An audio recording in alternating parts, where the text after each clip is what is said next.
भारतीय जनता पार्टीचे महाराष्ट्र प्रदेश अध्यक्ष रवींद्र चव्हाण यांच्या आदेशानुसार आणि कल्याण जिल्हा प्रमुख नंदकिशोर परब यांच्या अध्यक्षतेखाली सोबतच कर्णमदन जाधव यांच्या डोंबिवली ग्रामीण मंडळ 3 मधील कार्यकर्त्यांच्या पदांची घोषणा करण्यात आली आहे।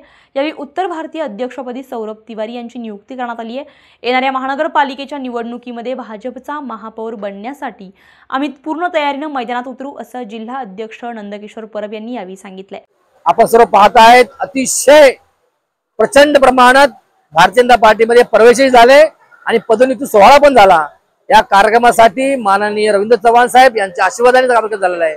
आपण सर्वांनी पाहता आहेत काय चालू आहे महाराष्ट्रामध्ये। एक अशी लहर आली, जसे एक लाट आले, सुनामी आली आहे, त्याप्रमाणे रवींद्र चव्हाण यांच्या मार्गदर्शनाखाली सर्व लोक भाजपमध्ये प्रवेश करत आहेत। सर्वजण आपले काम करण्यासाठी इच्छुक आहेत। म्हणजे ही लहर एवढीच नव्हे तर आपण पाहिलं असेल 22 तारखेला देवेंद्रजींचा वाढदिवस होता। त्या वाढदिवसानिमित्त चव्हाण साहेबांनी सर्व कार्यकर्ता पदाधिकाऱ्यांना आवाहन केलं की तुम्ही सर्वांनी या दिवशी रक्तदान करायचंय। कोणीही बॅनर लावायचा नाही, कोणी काय करायचं नाही, मिठाई वाटायची नाही, पण रक्तदान शिबिर करायचंय।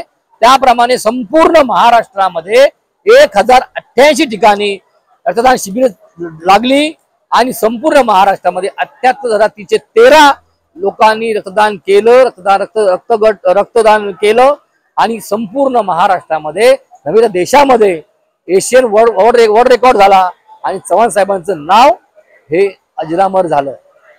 फक्त त्यांच्या एका आव्हानाने जर लोक रक्त देतात, कार्यकर्ते एवढे पेटून उठतात, तर विचार करा पुढील काळामध्ये जर चव्हाण साहेबांच्या सांगण्यावरनं एका आदेशावरनं काय करतील। म्हणजे मला असं वाटतंय की येत्या काळामध्ये संपूर्ण महाराष्ट्रामध्ये जेवढ्या पंचायत समित्या आहेत, जेडपी आहेत, नगर परिषद आहेत आणि महानगरपालिका आहेत, त्यामध्ये विजय भारतीय जनता पार्टीचा होणार आणि सर्वीकडे भारतीय जनता पार्टीचा झेंडा लहरणार।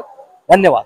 भाजप एक मात्र अशी पार्टी आहे ज्याच्यात छोट्या कार्यकर्ता एक मोठ्या पदावर जातो आणि निवडणुका लागल्यास कशा प्रकारे काम होतं। आमच्याकडे ही भारतीय जनता पार्टी ही अध्यक्षीय पार्टी आहे। जे बूथ अध्यक्ष, वार्ड अध्यक्ष, मंडल अध्यक्ष, जिल्हा अध्यक्ष, प्रदेश अध्यक्ष आणि राष्ट्रीय अध्यक्ष अशा प्रकारची रचना आहे। प्रत्येक आघाड्या आहेत, सेल आहेत, प्रत्येक तळागाळाच्या माणसापर्यंत पोहोचण्याचं आमच्याकडे साधन आहे। आणि प्रत्येक म्हणजे मोदीजी सांगितल्याप्रमाणे पार्लमेंट टू पंचायत जे ग्रास लेवलला काम करणारा कार्यकर्ता सुद्धा आमच्या नेत्यांशी बोलू शकतो, त्यांची संवाद साधू शकतो। आमच्याकडे कुणी मध्यस्थी लागत नाही।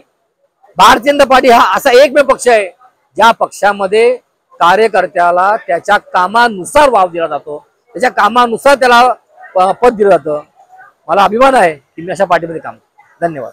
सर्वप्रथम मैं आदरणीय हमारे महाराष्ट्र प्रदेश अध्यक्ष रविंद्र चौहान जी का, हमारे जिला अध्यक्ष नंदू दादा परब जी का और हमारे ग्रामीण मंडल 3 के अध्यक्ष करण मदन जाधव जी का धन्यवाद करना चाहूँगा कि उन्होंने इस पद के काबिल मुझे समझा और मैं उनसे 100% श्योरिटी देता हूँ कि आगे चल के मैं अपना तन मन धन सब कुछ लगा के भारतीय जनता पार्टी को उत्तर भारतीय मोर्चा की ओर से एक मजबूत संगठित बनाऊंगा और आगे चल के आने वाले कल्याण महानगर पालिका के चुनाव में जो महापौर बनेंगे वो हमारे भारतीय जनता पार्टी का ही होंगे और होंगे।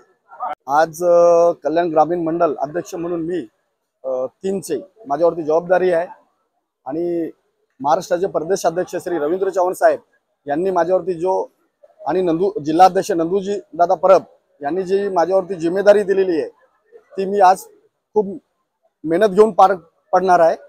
दुसरी गोष्ट, आज ग्रामीण मंडल 3ची आज नियुक्ती होती। आज सर्व 9 निर्वाचित सदस्यांना आम्ही पद दिली आणि त्यांना शुभेच्छा दिल्या। प्रियांका सिंह, स्टार महाराष्ट्र न्यूज, डोंबिवली।